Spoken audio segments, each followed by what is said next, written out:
에베소서 2장 1절. 그는 허물과 죄로 죽었던 너희를 살리셨도다. 그때 너희는 세상 그 가운데서 행하여 이 세상 풍조를 따르고 공중의 권세 잡은 자를 따랐으니 곧 지금 불순종의 아들들 가운데서 역사하는 영이라.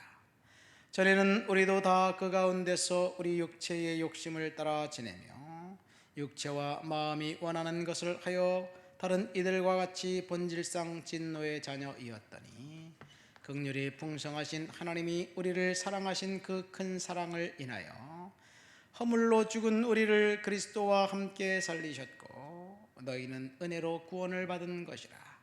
또 함께 일으키사 그리스도 예수 안에서 함께 하늘에 앉히시니 이는 그리스도 예수 안에서 우리에게 자비하심으로써 그 은혜의 지극히 풍성함을 오는 여러 세대에 나타내게 하려 하심이라. 너희는 그 은혜로 인하여 믿음으로 말미암아 구원을 받았으니 이것은 너희에게서 난 것이 아니요 하나님의 선물이라. 행위에서 난 것이 아니니 이는 누구든지 자랑하지 못하게 함이라. 우리가는 그가 만드신 바라 그리스도 예수 안에서 선한 일을 위하여 지으심을 받은 자니 이 일은 하나님이 전에 예비하사 우리로 그 가운데서 행하게 하려 하심이니라. 아멘. 오늘 말씀은 에베소 교회 성도들에게 사도 바울이 준 말씀이지요.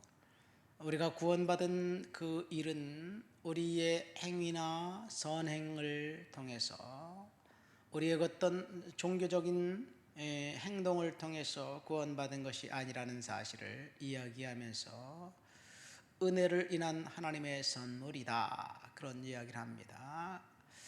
하나님의 일방적인 은혜로 우리에게 구원의 선물을 주셨고 진노의 자녀의 그 신분에서 하나님의 백성으로 죄와 사망과 저주에서 해방된 하나님의 자녀로 삼아 주셨습니다. 그 이유는 10절 말씀에 보니까 주 예수 안에서 선한 일을 위하여 지으심을 받았다. 선한 일을 위해서 우리를 구원시켜 주었다는 이야기입니다. 그러니까 선행이 구원이다라는 뜻이지요. 통계청의 그 통계에 의하면 1995년 당시 기독교인들이 1180만 명이었다고 기록되어 있습니다. 1995년도 통계입니다.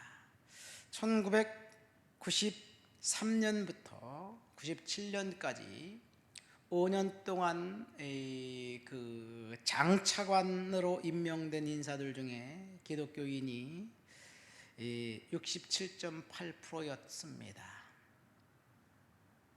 그러나 국제투명성기구 워싱턴 사무소가 밝힌 바에 의하면 54개국 중 투명성은 27위에 해당합니다.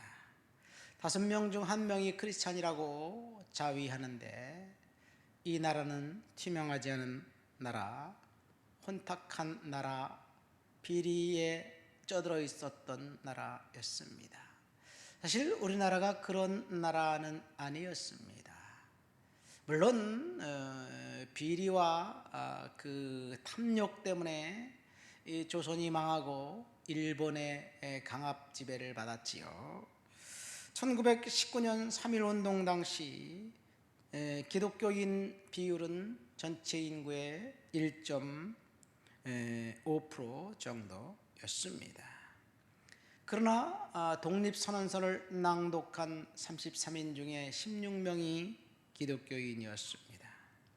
여성 피감자의 65.6%가 기독교인이었고 당시 조선 총독부가 이제 1911년 인구 통계를 냈는데 조선인은 1180만 명이었습니다. 평양의 인구가 한 6만 정도 되었는데 9,390명이 기독교인이었어요. 그러니까 한 18% 정도가 평양은 기독교인이었습니다. 이미 3.1운동 당시, 그래서 동방의 예루살렘이라고 평양은 이제 모든 사람이 지칭했습니다. 평양 대부흥회 때 이 공장이 문을 닫고 술집이 문을 닫고 그리고 철공소에 쇳도막들이 돌아오고 그런 일들이 있었지요. 주일날 가게들은 손님이 없어서 문을 닫아야만 했습니다. 이런 아름다운 전통을 갖고 있었던 기독교가 언제부터인지 지탄의 대상이 되었습니다. 세상 사람들이 목회자나 장로를 종교인 거룩한 사람으로 보지 않습니다. 정말 통탄할 노릇입니다. 어제 이 설교를 준비하면서 구글링을 해보았습니다. 2012년 기독교인의 비율은 22.1%였습니다. 2017년 19.6%로 떨어졌고 2022년에 현재 15%입니다. 우리나라 총 인구는 5,134만 명입니다. 그 중에 개신교인은 771만 명 정도 됩니다. 이 15%가 그렇죠. 그러니까 1995년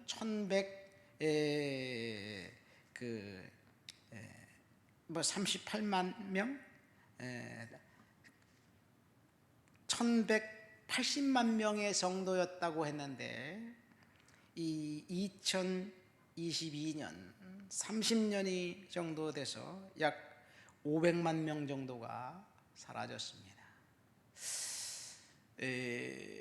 그 중에 가나안 성도라고 해서 나는 크리스찬입니다. 그러나 교회를 다니지 않는 사람이 약 30% 정도가 됩니다. 가나안 성도가 그러니까 226만 명이에요. 엄청난 많은 숫자가 교회를 다니지 않습니다. 20대 19살에서 29살까지의 성도 비율은 훨씬 더 떨어집니다. 2017년도와 비교해서 절반가량 줄어들었습니다. 10대와 어린아이들의 숫자는 치면 훨씬 더 줄어들었을 것입니다. 성도라고 주장하는 사람들 771만 명 중에 30% 정도는 가나안 성도고, 안타깝게도 여기에는 6%에서 12% 정도 되는 이단 숫자까지 포함된 것입니다. 그러니까 교회를 일주일에 한 달에 한 번 이상 교회 나오는 사람들은 약 500만 명이 못 됩니다. 왜 많은 사람들이 교회 나오기를 거부하고 예수 믿기를 거부할까요? 본문을 보면 성도들에게 하나님이 거룩의 요구를 하고 있습니다. 이 성도들이 거룩하면 우리가 거룩하고 우리 가정이 거룩해지고 우리가 속한 지역사회가 거룩해지고 더 나아가 대한민국이 거룩한 나라로 만든다면 우리의 모습을 보고 하나님에게 다시 돌아올 것이 아닐까 생각하면서 우리는 거룩한 하나님의 백성이 되어야 될 줄 믿습니다. 1절부터 3절 말씀 보세요. 그는 허물과 죄로 죽었던 너희를 살리셨도다.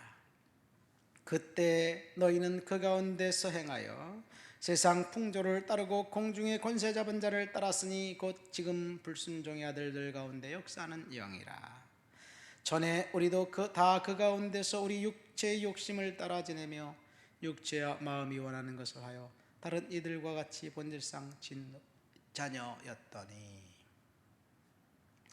전에는 본질상 진노의 자녀였고 불순종의 아들 가운데 악한 영의 지배를 받는 사람들이었는데 예수 그리스도로 말미암아 구원받았고, 그래서 우리의 신분이 바뀌었습니다.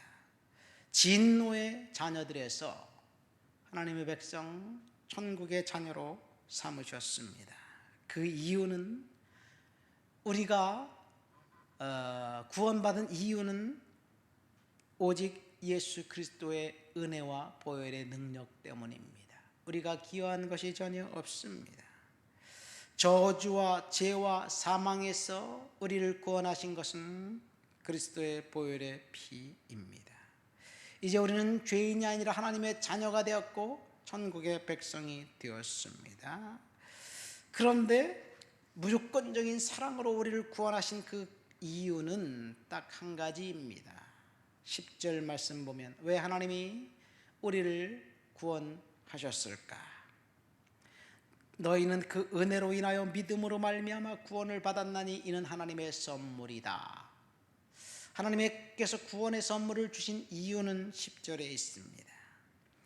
우리는 그가 만드신 바라 예수 안에서 선한 일을 위하여 지으심을 받은 자니 이 일은 하나님이 전에 예비하사 우리로 그 가운데서 행하게 하려 하심이라.